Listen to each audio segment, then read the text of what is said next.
round two of the Division Two playoffs is finally here, and Ferris State is going up against another GMAC team in Ashland, an Ashland team that absolutely dominated Minnesota Duluth. I don't think a lot of people expected this whatsoever.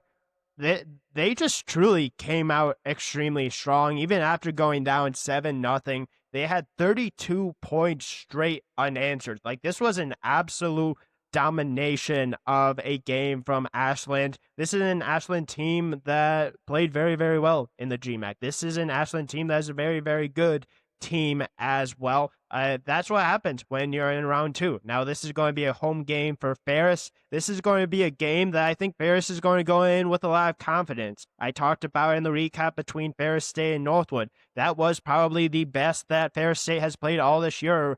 Best they probably played in a while. And I think because of that, obviously you want to continue that. You want to continue to play better every single week. And I do think that Ferris can be better. Like, do I think Ferris was perfect? No, not at all. I think they could have absolutely improved on some things. They actually had one interception in that game. But this is just an Ashland team that is going to be a little bit different. And this is going to be an Ashland team that likes to run the ball. And I think that's one thing that they did very, very well against Minnesota Duluth. And that's a big reason why they won that game is they ran the ball extremely effectively. If you talk about this Ashland team against Minnesota Duluth, they ran for over 200 yards, almost 250 yards. Now, if you look at what Ferris State did, that's nowhere close to what they did. But this is just an Ashland team that likes to kind of have possession for a lot of this game. This is an Ashland team that had almost basically half of the time of possession last week. And now I do think a little of that has to do with Minnesota Duluth struggling offensively. And I don't think that Ferris will be that bad against this Ashland team. But this is an Ashland team that has shown some ability to run the ball. I think, again, this is going to be a matchup between two teams if it's going to be who's going to win the line of scrimmage. And overall, I think if you really look at both of these teams, you really have to continue to rely on Ferris State. Like, they completely dominated the offensive line last game. I think this is going to be one of those same types of games. Is I think Ashland will have some ability to cause pressure. I can definitely see maybe Ashland being able to run the ball more effectively than maybe Northwood was. But, like, this is a Ferris State team that, like, even if they come out slow, like, this is a Ferris State team that is going to be in every single game, no matter what. And I think this Ferris State team has a ton of confidence. I think this offensive line play is just elite at this point. I think this offensive line just plays angry. And I think when Ferris State just runs as effectively as they have been, they're really, really tough to stop because obviously at the running back position, you have to think about the guys that they have. Like, every single guy that played in the game against Northwood, they were effective. Like, all the way from the first string to the third string. Like, even Ferris State was able to run the ball effectively without even having the main offensive line in. Like, they were pulling guys at one point. Now, do I think that's necessarily going to be the case against Ashland? I don't necessarily believe so. But when you have a guy in Chase Carter that is just so fast that once he gets in the open field, it's just really, really difficult not only to tackle him, but to track him down. Like, we saw that multiple times last game, and he's a guy that I think truly adds another element. I think Wyatt Bauer obviously didn't play in last game, didn't have to. We will see if he plays in this game.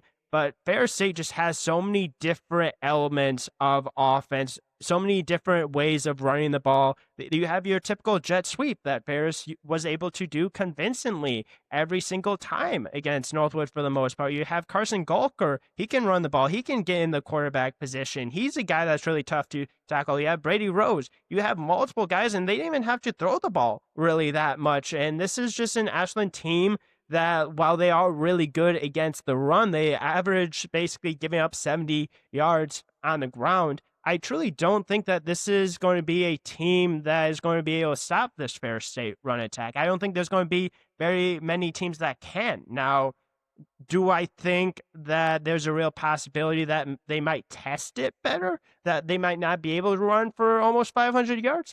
Yeah, possibly. but I don't think anyone has faced an offensive line. I don't think anyone has faced a defensive line like this Ferris State team. This is a team that every single game it seems like they play, they dominate the line of scrimmage. And when it comes to playoff football, when it comes to physical football, when it comes to going up against the best teams in the country, if you can dominate the line of scrimmage, if you can dominate time of possession, if you can dominate the playmakers, that's going to be something that is going to win you a lot of these games. Ferris State was able to do that last week. Ferris State got multiple big plays. This is an offense that continues to have big plays after big play. They have multiple playmakers. This is a defense that forces mistakes. This is a defense that gets pressure. And this is going to be a really, really tough test for Ashland. Now, I think Ashland absolutely deserves a ton of credit for what they did last week against Minnesota Duluth. Like I said, not a ton of people expected that. Not a ton of people thought it was going to be a blowout.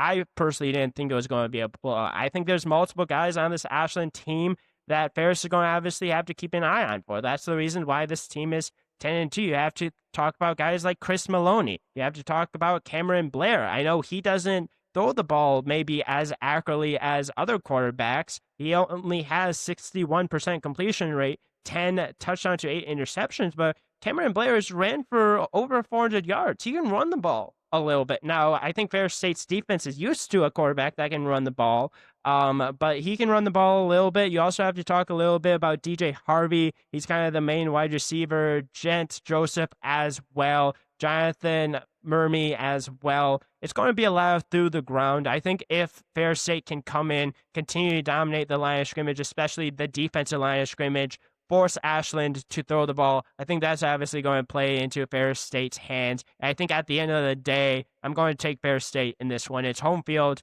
I talked about Tap Taggart Field prior to Northwood. This is a field that Ferris State does not lose on very often. This is a Ferris State team that is really talented. This is a Ferris State team that is just bullies when it comes to offense and defensive line. They're just full of dogs, to be completely honest with you. I think Ferris State's going to win this game and continue on in the D2 playoffs. And I think the GLIAC will have another win over the GMAC at the end of the day. But yeah, let me know in the comments. Do you agree with me? Disagree with me? Stuff like that. Obviously, Ashland really good this year. They've had a great season. I just think they fall short here. I think Ferris continues to advance. But this is an Ashland team that I don't think a lot of people thought was going to happen last week. So Ferris State cannot hold them lightly. I don't think this coaching staff will let them do that. So I think Ferris State wins. But yeah, I will recap this game after it happens. Make sure to leave a like, subscribe, comment. Also tune into that recap as well. Talk about what happens. But it should be a fun game. We'll see exactly what happens later this week.